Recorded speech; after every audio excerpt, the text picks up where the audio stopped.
On a finalement sur le rapport à cette question des parrainages pour le Front National et de la possible absence de Marine Le Pen au premier tour de la présidentielle, une opinion qui a un regard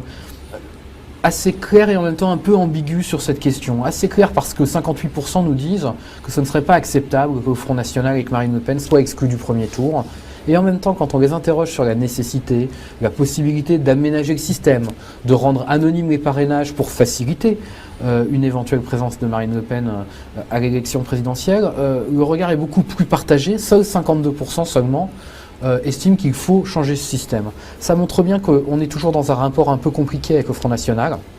D'un côté, les Français considèrent de plus en plus qu'on ne peut pas exclure ce parti du jeu politique et de l'élection présidentielle, mais en même temps, comme c'est un parti qui est très clivant, qui est très repoussoir pour une partie de la population, il y a toujours une difficulté à cette idée qu'on puisse l'aider pour être présent à la présidentielle, qu'on puisse finalement donner un coup de main à Marine Le Pen dans la perspective de cette élection.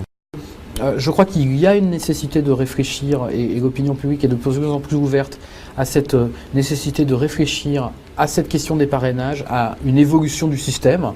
parce que finalement, il y a un risque un jour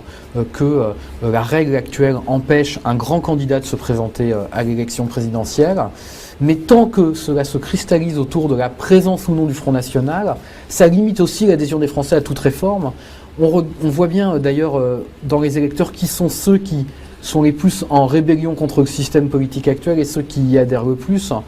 D'un côté, les électeurs du Parti Socialiste, de l'UMP, des Verts, sont opposés très fortement au changement de la règle, et de l'autre, des électorats assez différents comme ceux de l'extrême gauche, de l'extrême droite, mais aussi du centre, sont eux beaucoup plus favorables à ce changement, parce que finalement, ils sont aussi proches de candidats qui sont dans une forme de dénonciation du système traditionnel, clivage gauche-droite traditionnel, et de grands partis pour incarner ce clivage, l'UMP et le Parti Socialiste.